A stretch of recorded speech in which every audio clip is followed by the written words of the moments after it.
Welcome to Fleet News Group podcast. I'm Caroline Falls and I'm recording from the Brisbane Truck Show. I am lucky enough to have found Tony Fairweather here at the show. He's the Chief Executive Officer and founder of C Electric, which has had a phenomenal growth in the last few years, expanding into the US market. So welcome, Tony. I'm thrilled to have you on the show. Great to be here. Thanks for the invite, Caroline. I first encountered you at IPWEA, a Public Works Engineers Fleet Conference here in Brisbane several years ago, maybe even as early as 2018, I'm thinking, when you presented on what C Electric was doing, converting garbage trucks, as I recall, to electric Booker garbage trucks. Wow, have you come a long way since then? Tell us about the beginning of the journey and even like what C stands for. I think it's something like Smith Electronics or Electric or something. And then we'll follow the journey to Miami, where I believe you live now. Yeah, interesting journey that we've been on. You know, kind of a 10-year overnight success, as they say, Caroline. Way back in 2012, 2013. Identified the opportunity and the interest for electrification of what's known as the last mile delivery segment in the US, or as we refer to it here, the urban delivery and pickup application segment of the automotive space. So any commercial vehicle that's picking up and delivering goods in urban environment. And you're right, Smith Electric was a company that we were importing and distributing for very early on, and I learnt a lot from them. Unfortunately, they didn't survive too early to market, and I could see the mistakes that they made as trying to be or attempting to be an OEM, an original equipment manufacturer. I saw the opportunity to be agnostic to the truck itself. And focus on the technology, developing a power solution range that was adaptable into this particular segment. So that's how our journey started in Australia, in Melbourne initially, with a key focus on technology for powertrains or power solutions and zero emission. And we've expanded from there now in 7 countries and got more than 2.5 million kilometres of operation across 7 countries, and we're doing very well in the US. Yeah, so let's talk about the US, where you're now based. Is that correct? And just some of your recent huge contracts, because I think one of them is to do with the iconic yellow school buses. Yeah, our primary contracts that we've announced just recently are with 2 OEMs, one being Hino, and that's a product we're sitting in right now. In fact, we've got a supply contract here as well as in the US, which has been expanded in the US from a 3-year deal to a 10-year deal, and all of their medium-duty range now are running our powertrain. And we've also awarded at the same time a contract that took 3 years for us to get with Mack Trucks, which is a exclusive supplier, as a tier 1 supplier of our powertrain technology for the Mack medium duty product known as an MD6 and MD7. But in terms of the school bus, we have a substantial MOU executed with a large dealer in the US for the aftermarket repowering, as we call it, of yellow school buses, which could be up to 10,000 units over the next 3 to 4 years. Well, that just sounds absolutely huge. I mean, Mack and Hino on your side, excellent. So given that your business is booming in the US, I was surprised to find you here in Australia. Can you tell me about, what the business is doing in Australia? You were about to build a manufacturing facility a few years ago in Victoria, but I don't think that eventuated. Are you doing much here, or are your energies more devoted to bigger overseas markets? Well, in terms of me personally, I do live in the US, and the US is where our most substantial scale opportunity is. It's a market that has not only policy but has incentives for end customers and subsequently access to capital markets.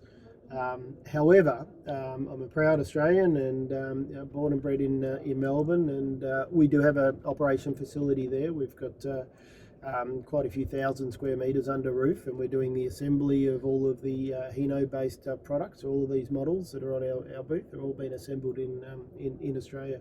They come in from Hino, excuse me, from Hino in SKD form, semi knockdown form, in terms of the chassis, the chassis and the cab.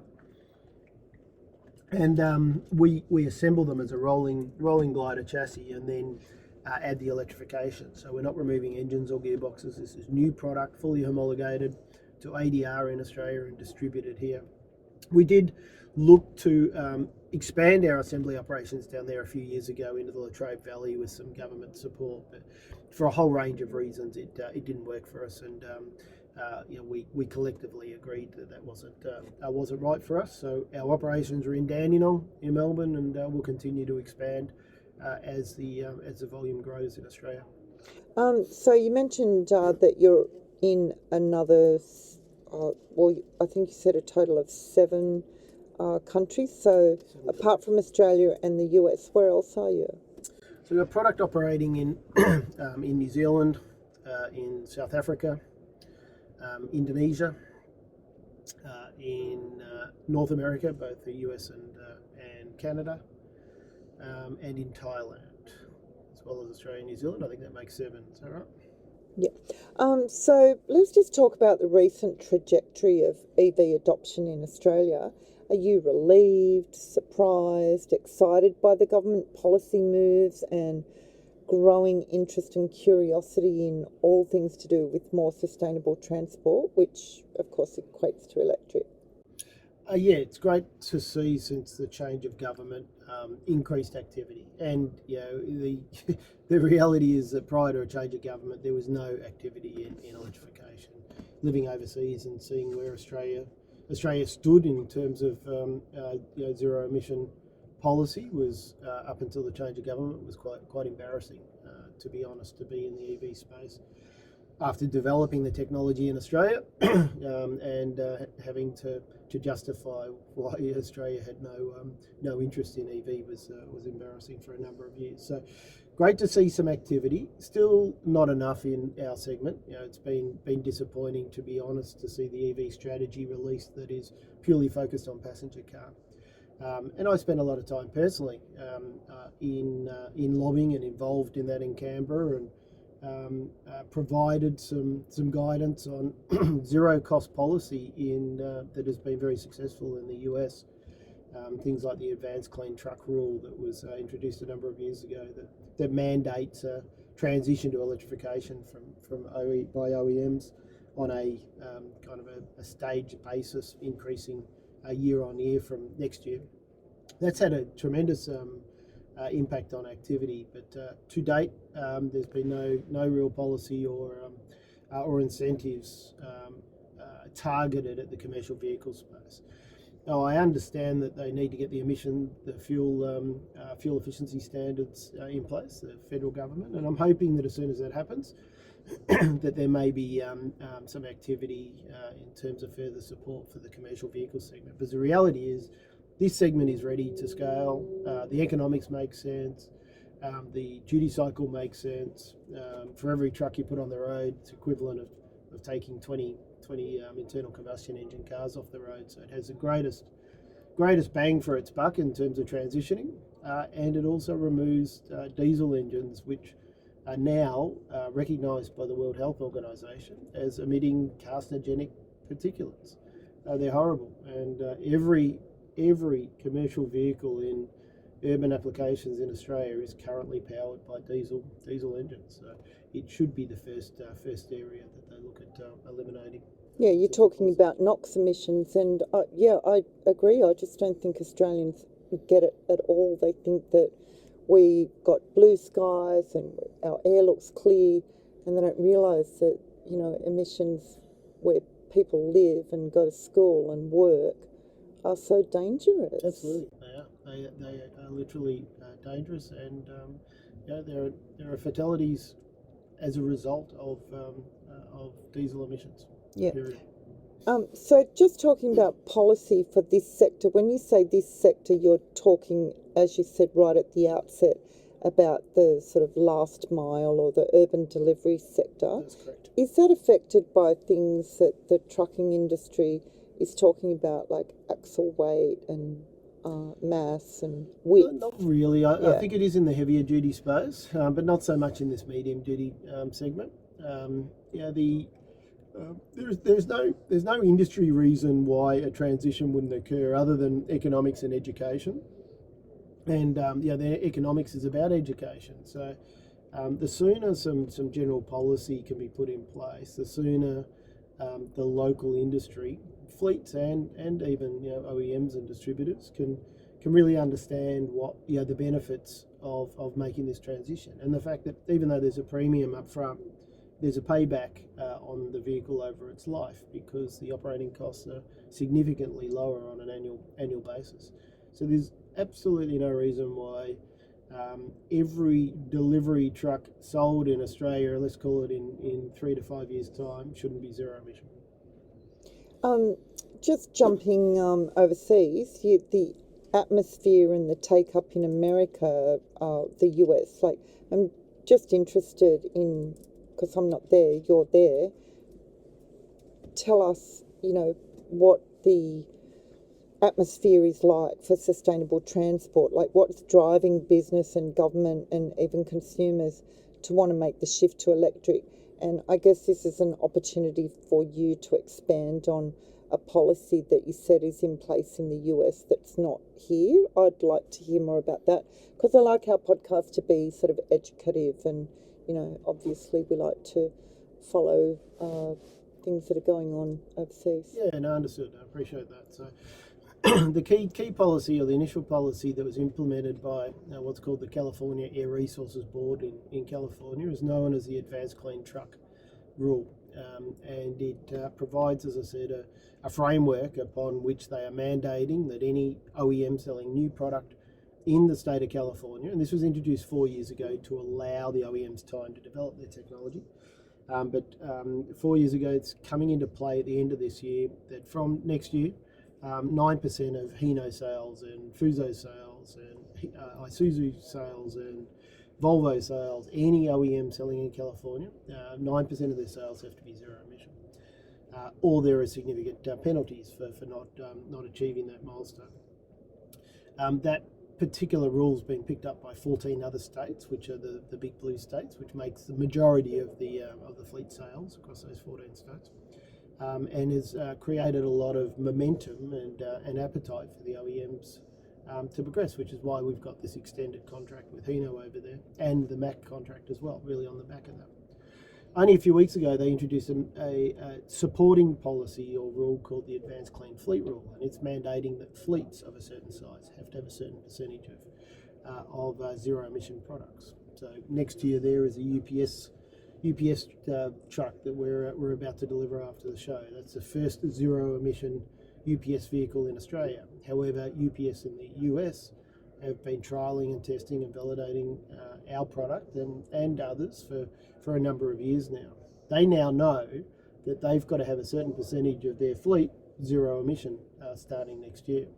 So their appetite is significant, and they're willing to pay a premium to be able to get into the market, understand the product, get the infrastructure in place, and be able to progress and expand. And they've also made global announcements. All the big fleets, FedEx, Amazon, UPS, have all made global commitments to achieving zero emission fleets in the future, 2035, 2040, some of them 2030, like IKEA, I think, are 2030 globally.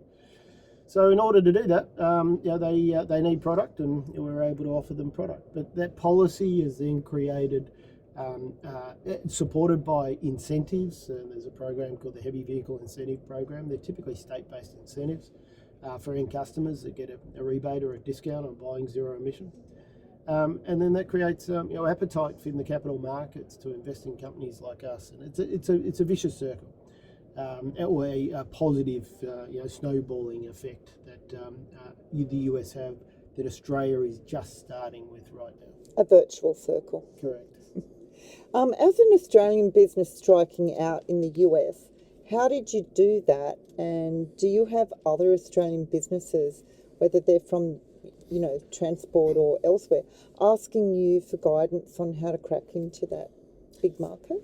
The answer to the second part is yes, because it's the answer to the first part is it's quite challenging. So because we've done the hard yards and been there for almost 5 years now, we do get a number of companies approaching us about not just entering but also capital markets, how to raise capital, etc. in that space. It's difficult, really, from an administrative perspective, to be honest. Initially, establishing simple things like bank accounts and getting social security numbers and driver's licenses and the likes, which you need over there to operate, takes time and is challenging.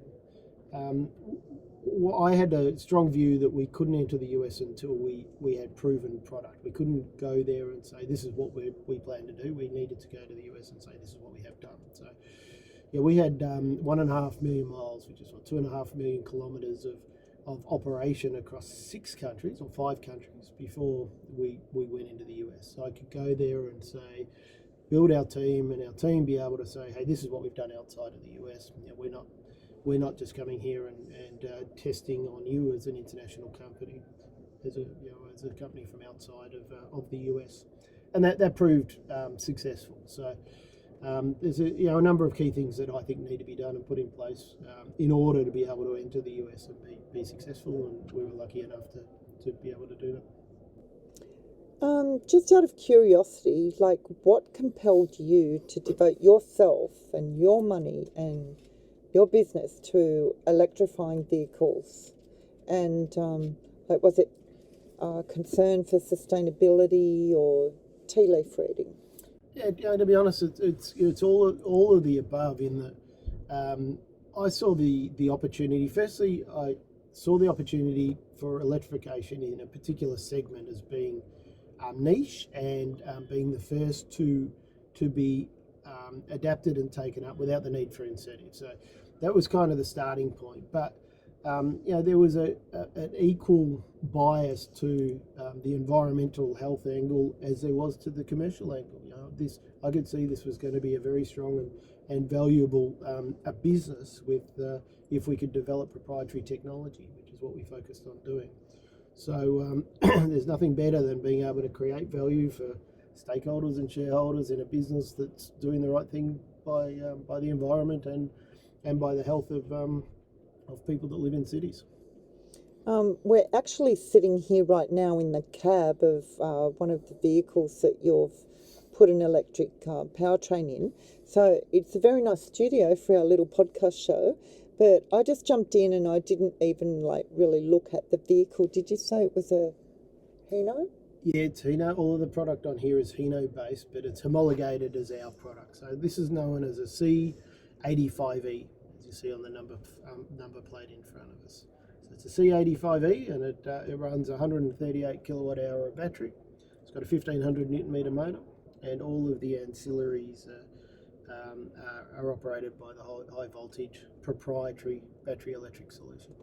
So a zero emissions vehicle like this, do you believe that we will ever really get a majority of our sort of urban delivery fleets like this in Australia or around the world? Do you think they'll ever become a majority? Yeah, I don't only believe, I guarantee it.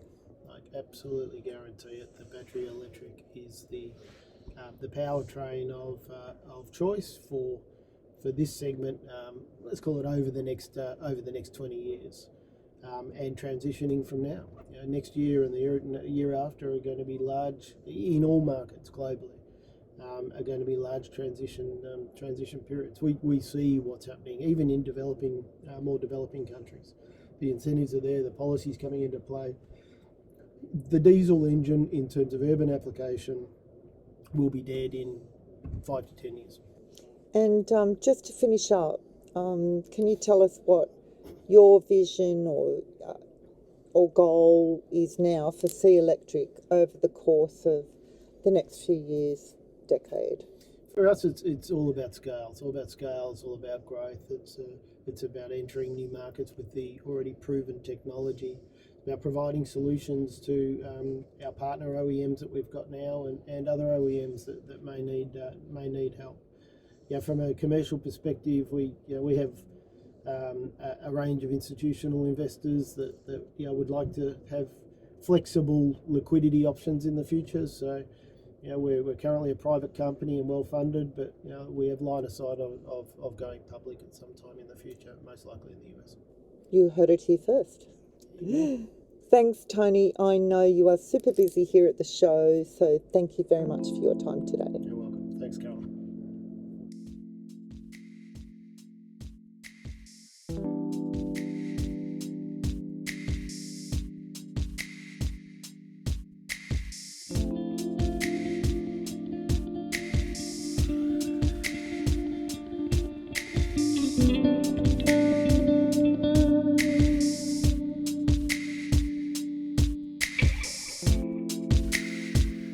You've been listening to Fleet News Group podcast. It was edited and produced by Isabella Fiorentino. You can follow us on Spotify. Just search for Fleet News Group. We're also on Instagram, Facebook and YouTube.